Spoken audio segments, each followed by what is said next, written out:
Nói đến phim Ấn Độ, chắc chắn không thể không nhắc đến những cảnh kỹ xảo hoành tráng, đôi khi ảo diệu, đến mức khán giả phải thốt lên, cái quái gì thế này? Từ những anh hùng bay lượn hơn cả siêu nhân, đánh nhau với cả đống kẻ thù mà không đổ mồ hôi, đến những màn múa hát rực rỡ giữa núi rừng hay những cung điện lộng lẫy. Phim Ấn Độ, đặc biệt là Bollywood, luôn khiến các khán giả, khiến những người xem phải ngỡ ngàng và thích thú. Nhưng tại sao kỹ xảo trong phim Ấn Độ lại phóng đại đến mức vậy? Như chúng ta vẫn hay nói là ảo tung chảo. Tất cả đều có lý do của nó. Để hiểu tại sao phim Ấn Độ lại có những màn kỹ xảo ảo tung chảo thì chúng ta cần nhìn vào văn hóa Ấn Độ, một nền văn hóa đậm chất màu sắc, cảm xúc và rất nhiều sự phóng đại trong cách thể hiện. Ấn Độ là đất nước của những lễ hội rực rỡ, nơi người ta ném bột màu, nhảy múa và ăn mừng như thể không có ngày mai. Thế nên văn hóa Ấn Độ cũng không ngại thể hiện cảm xúc một cách mãnh liệt, từ niềm vui, nỗi buồn cho đến cả sự phấn khích.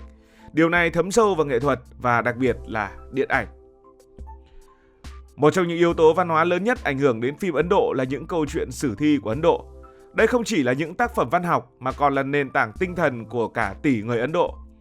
Ví dụ như là trong sử thi mang tên là Ramayana, chàng Rama bắn một mũi tên có thể phá hủy cả một đội quân quỷ dữ.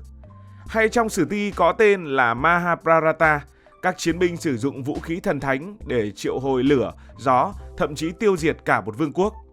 Những câu chuyện này không bao giờ nhẹ nhàng, chúng đầy rẫy những khoảnh khắc siêu thực, nơi con người hòa quyện với thần thánh và sức mạnh vượt xa giới hạn của tự nhiên.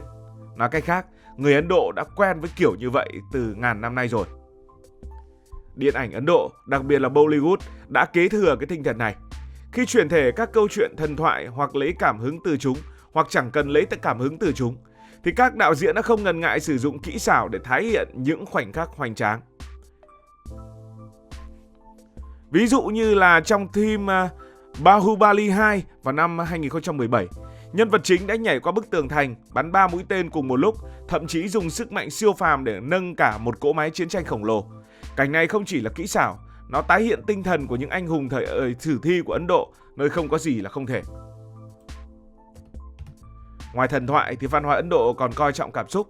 Trong đời sống hàng ngày, người Ấn Độ thường thể hiện tình cảm một cách mãnh liệt, từ những cái ôm thắm thiết trong gia đình cho đến những lời chúc tụng đầy hoa mỹ trong các dịp lễ. Và điện ảnh Bollywood một lần nữa lại phản ánh điều này thông qua những câu chuyện tình yêu của kiểu Ấn Độ. Một cảnh tỏ tình thì không chỉ là anh yêu em, nó phải có mưa rơi, có sấm chớp, có một bài hát dài khoảng 5 phút với hàng chục vũ công phụ họa và rất nhiều cảnh slow motion. Kỹ xảo trong phim Ấn Độ thường được dùng để khuếch đại cảm xúc này.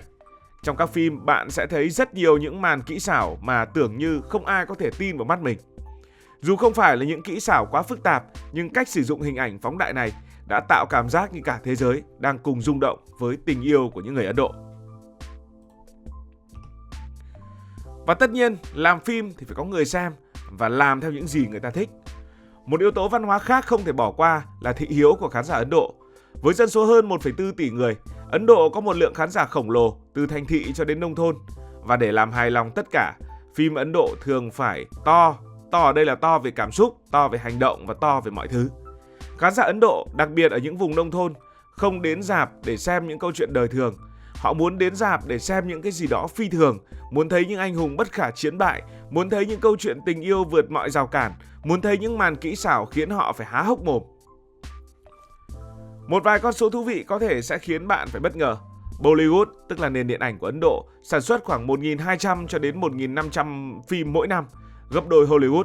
Nhưng điều bất ngờ là chỉ khoảng 10% trong số này thành công về mặt thương mại. Và để nổi bật trong biển phim ấy của Bollywood, các đạo diễn phải làm mọi cách để thu hút sự chú ý. Và kỹ xảo ảo tung chảo là một trong những vũ khí lợi hại nhất. Nếu văn hóa Ấn Độ đã là cội rễ, thì phong cách kể chuyện của Bollywood chính là đôi cánh, đưa kỹ xảo Ấn Độ bay cao. Bollywood nổi tiếng với một thể loại gọi là masala. Masala từ tiếng Hindu có nghĩa là hỗn hợp gia vị. Nó giống như một món cà ri đậm đà, kết hợp nhiều thể loại. Hành động thì cũng phải có lãng mạn, phải có hài hước, phải có bi kịch. Và tất nhiên, bi kịch cũng phải có cả hài hước, cả lãng mạn và hành động. Và một điều không thể thiếu nữa, đó là những màn múa hát. Phong cách này không chỉ giải trí mà còn phản ánh cách người Ấn Độ nhìn nhận cuộc sống, đầy màu sắc, hỗn loạn nhưng cũng ngập tràn cảm xúc. Trong các bộ phim như vậy, kỹ xảo sẽ được sử dụng như một loại gia vị để làm đậm đà mọi khoảnh khắc. Một cảnh chiến đấu sẽ không chỉ là đấm đá, nó phải có slow motion, có hiệu ứng lửa cháy, có nhân vật chính bay qua không trung như siêu anh hùng. Một bài hát không chỉ là ca sĩ đứng hát, nó phải có hàng chục vũ công, phải thay đổi bối cảnh liên tục, lúc thì sa mạc, lúc thì núi tuyết ở trong tích tắc, và hiệu ứng ánh sáng thì phải lung linh và lên luôn. Một điều thú vị là không phải bộ phim Bollywood nào cũng có ngân sách khổng lồ để đầu tư vào kỹ xảo.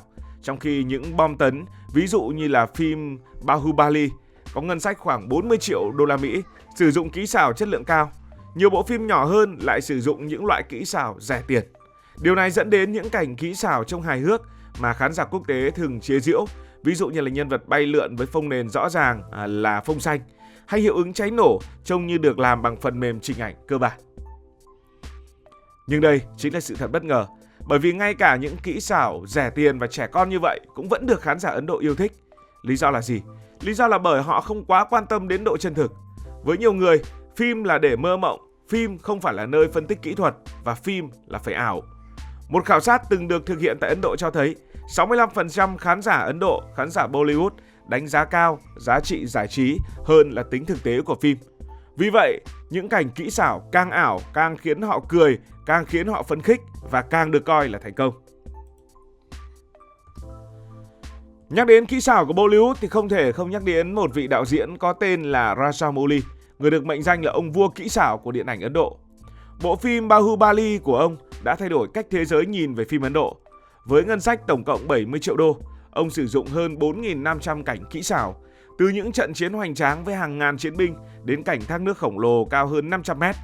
Bộ phim này không chỉ thành công ở Ấn Độ mà còn gây tiếng vang quốc tế, thu về hơn 370 triệu đô la Mỹ và được khen ngợi bởi các nhà phê bình phim. Nhưng điều thú vị là vị đạo diễn này thì không bắt đầu với công nghệ cao.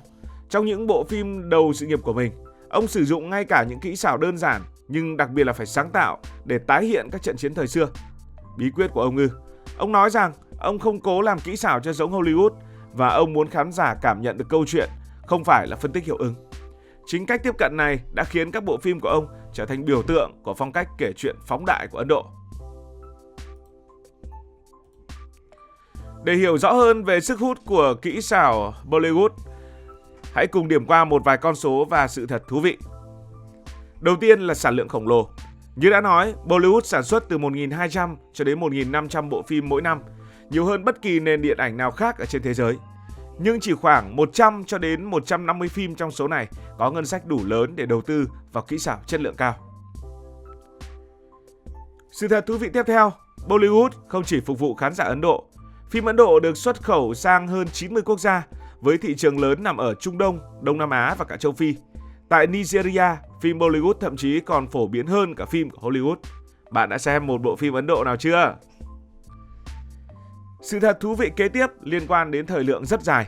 Một bộ phim Bollywood trung bình dài khoảng 2 tiếng rưỡi cho đến 3 tiếng, tức là khoảng gấp rưỡi phim Hollywood. Điều này cho phép các đạo diễn nhồi nhét nhiều cảnh kỹ xảo, nhiều bài hát và nhiều tình tiết drama vào trong phim. Về phần hát, thì mỗi phim của Bollywood có trung bình từ 5 đến 7 bài hát, và những cảnh múa hát này thường là nơi kỹ xảo được sử dụng nhiều nhất.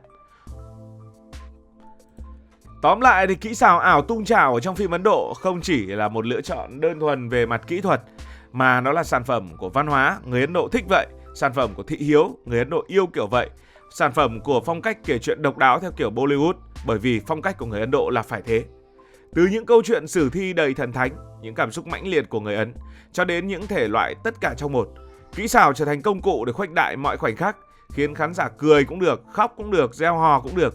Đôi khi bị chê là lố, là rẻ tiền, là luyên thuyên, nhưng những màn kỹ xảo này chính là linh hồn của Bollywood, một nền điện ảnh không ngại mơ ước và luôn đặt trái tim khán giả lên hàng đầu.